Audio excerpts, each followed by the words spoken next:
My dad's hand slammed against the metal, trying to force the broken door back down, but the fire chief caught it mid-motion and shoved it up harder, the warped hinges screaming in protest. Before we continue, please hit the like button, subscribe to the channel, and turn on the notification bell for updates. Step back, he said, calm, but not negotiable. For a second, no one moved. Then my father did something I hadn't seen before. He hesitated.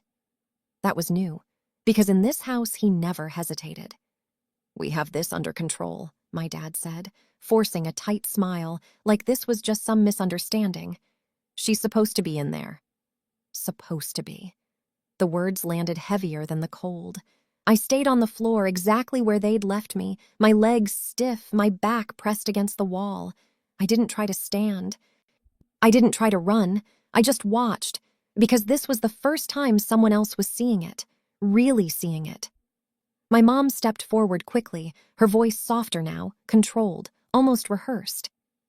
"She gets confused at night, disoriented. She hurts herself if we don't take precautions." Precautions. The chief finally looked up from my wrists to her face, studying her like something wasn't adding up. Then he looked back at me. "Is that true?" he asked. No one had asked me that before, not like that. My throat felt dry, like I'd forgotten how to use it. But I forced the words out anyway. "They lock me in here," I said, "every night." Silence. Not the usual silence in the garage, the heavy, ignored kind. This one shifted something. Behind him, I heard another voice, distant but getting closer. Radios, footsteps. Of more people arriving. My mom's expression changed instantly. Not fear, not guilt, control slipping. "Alina," she said sharply, "don't start this." But I didn't stop. "They tie my wrists," I added, lifting them slightly, just enough for the light to hit the marks again. The chief's jaw tightened. He reached for his radio. And that's when my mom said, a little too quickly, "She has a condition. There are records." The chief paused, then looked straight at her. "Good," he said, "because we're going to need to see every single one." The fire chief didn't wait for them to answer. He stepped fully into the garage, boots scraping against the concrete, eyes moving once, slow, deliberate, taking in everything. The bare floor, the single chair in the corner, the absence of anything that looked remotely like care. Not a blanket, not a bed, nothing. "Where are the restraints?" he asked. My mom blinked. "What?" "The restraints you said she needs," he repeated, sharper now. My dad cut in quickly. "We don't use anything excessive, just supervision." I let out a small, humorless breath. Supervision? The word almost made me laugh if my chest didn't feel so tight. "They use zip ties," I said. The silence that followed was immediate. Heavy. The chief turned his head slowly toward me. "Zip ties?" I nodded once. "Looser now. They used to be tighter." My mom's voice snapped, louder this time. "That is not true." But she didn't look at me when she said it. She looked at him. Always at him. The chief crouched down in front of me, lowering himself to eye level. Up close, I could see the shift in his expression, less uncertainty, more calculation. "Alina," he said, steady, "how long has this been happening?" I swallowed. My answer felt too big for the space. Years. Behind him, my dad exhaled sharply, like that word alone had crossed some invisible line. "That's an exaggeration," he said. "She doesn't have a clear sense of time during episodes." Episodes. There it was again. That word they used to erase everything I said. The chief didn't respond right away. Instead, he stood and turned toward the open doorway, where two paramedics had just arrived, their expressions shifting the second they saw me on the floor. "I need a medic in here," he said, "and someone start documenting." Documenting. My mom took a step forward, her composure tightening. "This is unnecessary. We've managed her condition privately for years." "Privately," the chief repeated, glancing back at her. "No ER visits? No incident reports?" "She doesn't respond well to hospitals," my dad said quickly. The answers were coming too fast now, too polished, too practiced. One of the paramedics knelt beside me, setting down a bag. "Hey," she said gently, "I'm just going to take a look at your wrists, okay?" I nodded. As she reached for my hands, I saw my mom flinch, just for a second, but the chief saw it too. The paramedic turned my wrist carefully under the light, her brow furrowed almost immediately. "These aren't consistent with self-inflicted injuries," she murmured, not loudly, but not quietly enough either. My dad's voice hardened. "You're not her doctor." "No," she replied evenly, "but I know what repeated restraint looks like." That word again. Restraint. It hung in the air, heavier than anything else so far. Outside, I could hear voices gathering, neighbors drawn by the sirens and the noise. A car door slammed. Someone whispered. For the first time, this wasn't just happening inside our house. People were seeing. My mom lowered her voice, stepping closer to the chief. "She's manipulating this," she said, controlled but urgent. "She does this when she feels cornered." I felt something twist in my chest. Cornered, like I was the one trapping them. The chief didn't respond to her. Instead, he looked at the paramedic. "What do you need?" "I'd like to clean these and take photos," she said. "And honestly, she shouldn't be left here tonight." My dad let out a short, disbelieving laugh. "You're not taking her anywhere." The chief turned slowly. That calm expression was gone now. "Sir," he said, voice low, I'm not asking." The shift was immediate, clear, authority, no longer implied, stated. For a moment it looked like my dad might argue. Then he didn't. Another hesitation, another crack. The chief reached for his radio again. "Dispatch, My mom cut in, louder this time, almost sharp enough to break the moment. "We have medical records." Everything paused, even the radio. The chief turned his head slightly, eyes narrowing just a fraction. "Then bring them," he said. A beat passed. My mom didn't move, didn't turn, didn't call for them, nothing. And that's when the chief added, quieter but somehow heavier. "Because if those records don't exist, we have a very different situation here." My stomach dropped, because for the first time, I realized they might not. The silence stretched just a second too long. That was all it took. The chief didn't repeat himself. He just spoke into the radio anyway, voice calm, controlled, like the decision had already been made. "Dispatch, I need law enforcement on scene." Everything shifted. My mom's shoulders stiffened. My dad stepped forward again, but slower this time, like he was recalculating instead of reacting. "That's not necessary," he said. "We told you. We have documentation." "Then go get it," the chief replied, not even looking at him. No one moved, not my mom, not my dad, and that hesitation said more than anything they'd said all night. The paramedic gently pulled my hands closer under the light. I watched her expression change the longer she looked. "How often are you restrained like this?" she asked quietly. "Every night," I said.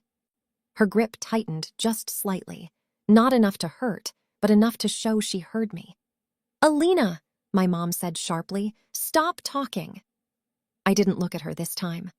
"I don't leave the house after dark," I continued, my voice steadier than I expected. "They lock the doors, they take my phone." "That's for your safety," my dad snapped. The paramedic glanced up at him, unimpressed. "From what?" He didn't answer. Outside, flashing lights painted the driveway red and blue. Doors slammed, footsteps approached, heavier this time. Police. For years, everything had stayed contained inside these walls. Now it was spilling out. 2 officers stepped into the garage, immediately taking in the scene. One of them, a woman with her hair pulled tight back, focused on me first. "What's going on here?" she asked. The chief answered before anyone else could. "Adult female, possible unlawful restraint, conflicting statements from guardians." Guardians, not parents. The word landed differently. "I'm her mother," Marlene said quickly. "She has a documented condition." "Which we've asked to see," the officer cut in. Again, that pause, that empty space where proof should have been. The paramedic spoke up, more firmly now. These injuries are consistent with repeated binding, not self-harm. The officer's expression hardened slightly. She turned to my dad. "Sir, I'm going to need you to step outside." "This is ridiculous," he muttered, but he stepped back anyway. Another crack. As they separated everyone, I felt something unfamiliar settle in my chest. Not fear. Not yet. Something closer to balance shifting. For once, they weren't controlling every word in the room. "Alina," the officer said, crouching slightly in front of me. "I need you to tell me clearly. Are you being kept here against your will?" The question felt heavier than anything else so far, because this time it mattered how I answered. I looked past her, at my mom standing near the doorway, watching me, her expression tight, warning. That look I'd known my entire life. "Don't say the wrong thing." I turned back to the officer. "Yes," I said. No hesitation. Outside, I heard voices rising. Neighbors now fully gathered, murmuring, speculating. A phone camera flashed briefly through the doorway. This wasn't private anymore. One of the officers stepped back inside, holding a tablet. "I ran her name," he said quietly to the chief. "There's no active medical file tied to any long-term condition." The chief frowned. "None? Nothing consistent with what they're claiming." My stomach twisted, because that wasn't just missing paperwork. That was absence, like it never existed at all. My mom shook her head quickly. "That's not possible. We've handled everything privately." "Privately doesn't mean invisible," the officer replied. Then, from the edge of the driveway, a new voice cut in. Older, uncertain. "I've lived next door for 10 years, a man said. "If she was that sick, wouldn't there have been ambulances? Something?" No one answered him, because there wasn't. The officer looked back at the chief, then at my parents. "This doesn't look like medical care," she said. A pause. Then, I more pointed. "It looks like control." My dad's composure cracked just enough. "You don't understand the full situation." "Then explain it," the chief said. But he didn't. He couldn't. The officer straightened slightly, her tone shifting, formal now. "We're going to need to take a closer look at the residents." My mom's head snapped toward her. "You can't just—" "We can," the officer interrupted. "And we will." The air in the garage felt tighter suddenly, like everything was closing in, because whatever was inside the house was about to be seen. The chief gave a short nod. "Get a warrant started," he said, then quieter. "This isn't just neglect." I felt my chest tighten, because if it wasn't neglect, then what had they really been doing to me?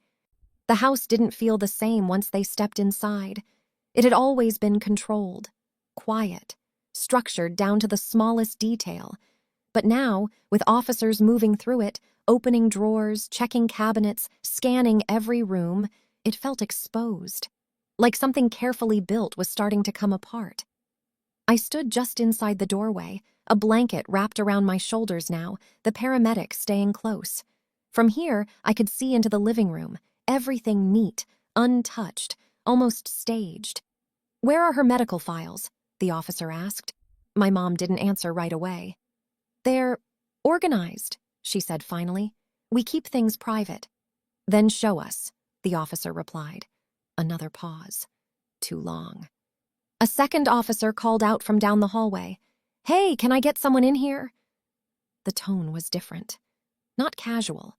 Not routine. Something had been found. My dad moved first, quick, like he could intercept whatever it was, but the chief stepped in front of him, blocking the path without saying a word. "Let them do their job," he said. For a second, I saw it clearly. My dad wasn't just frustrated, he was nervous. We all moved toward the hallway. The officer stood inside what used to be my room.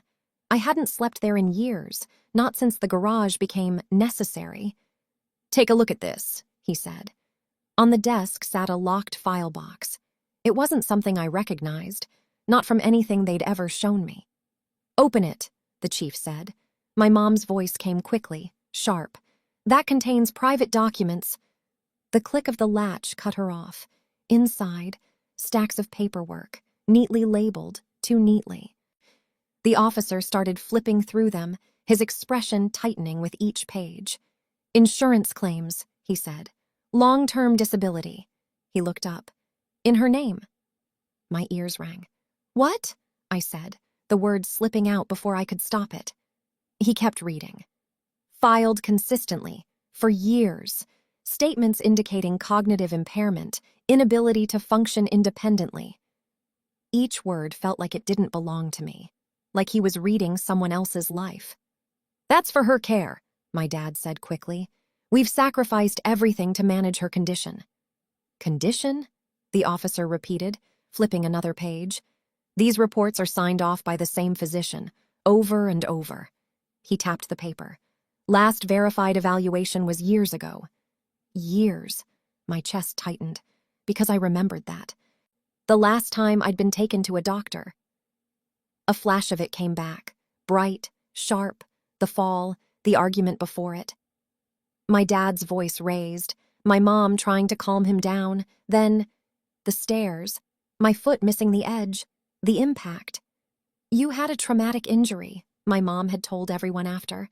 "Things aren't the same anymore." But they had been. I remembered recovering, thinking clearly, functioning, living. "They never updated it," I said, barely above a whisper. No one responded, but I could feel the shift.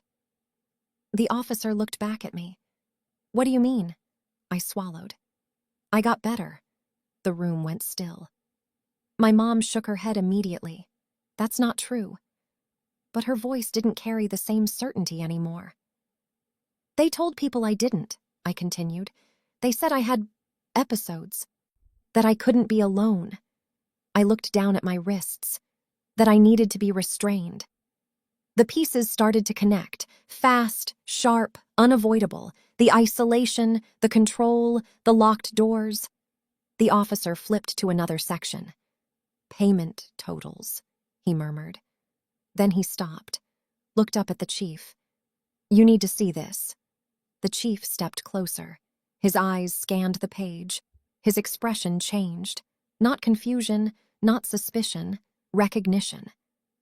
"How much?" the other officer asked. The chief didn't answer right away. Then, "Enough," he said quietly. My stomach dropped. Because suddenly this wasn't just about control. It wasn't just about being hidden. It was about something else entirely. The officer closed the file slowly, then turned toward my parents. "This isn't adding up," he said. My dad opened his mouth, but nothing came out. For the first time, he didn't have an answer ready. My mom stepped forward instead, her composure cracking at the edges. "We did what we had to do," she said. The words hung there. "Incomplete." The officer's voice hardened. "Then you can explain it at the station."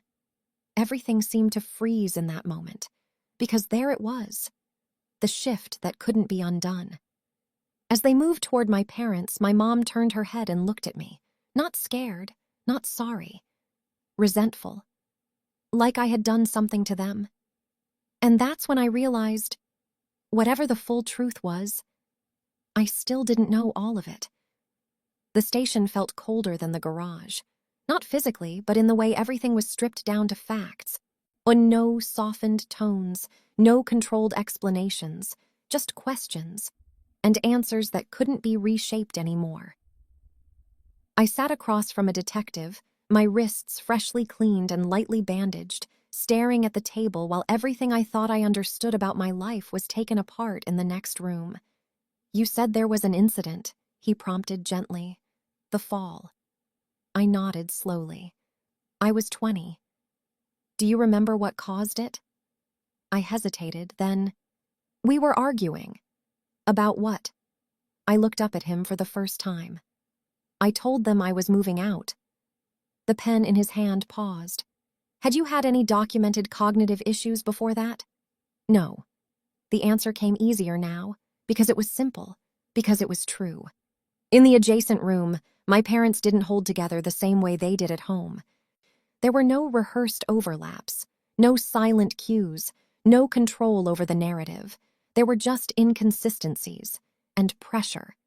The truth came out in fragments, not dramatic, not sudden, just inevitable. After the fall, they panicked.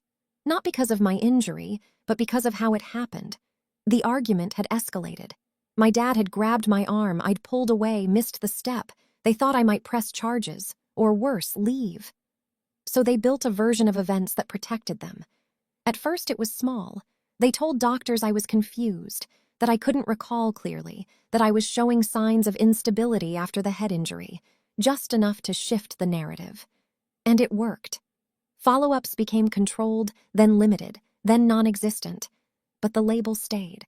Okay, she needs supervision. That's what they told people. That's what they wrote. That's what they filed. Over time, it turned into something else. Insurance claims, disability support, long-term care funds, all in my name, all justified by a condition that no longer existed. And to maintain it, they had to make sure I never contradicted it. Isolation came first, subtle at the beginning, discouraging me from going out, speaking for me in conversations, controlling appointments. Then restriction, locked doors, taken devices, monitored interactions. And finally, containment. The garage wasn't about fear, it was about consistency. If I was seen, if I spoke, if I acted like myself, everything they built would fall apart. So every night, they removed me from the world. Back in the station, the detective exhaled slowly as he closed the file. "That's a long time to maintain something like this," he said. I didn't respond, because I was still stuck on something else. "Did they ever—" I started, then stopped. "Did they ever believe it?" I finished. He didn't answer immediately, then carefully, "I think they needed it to be true."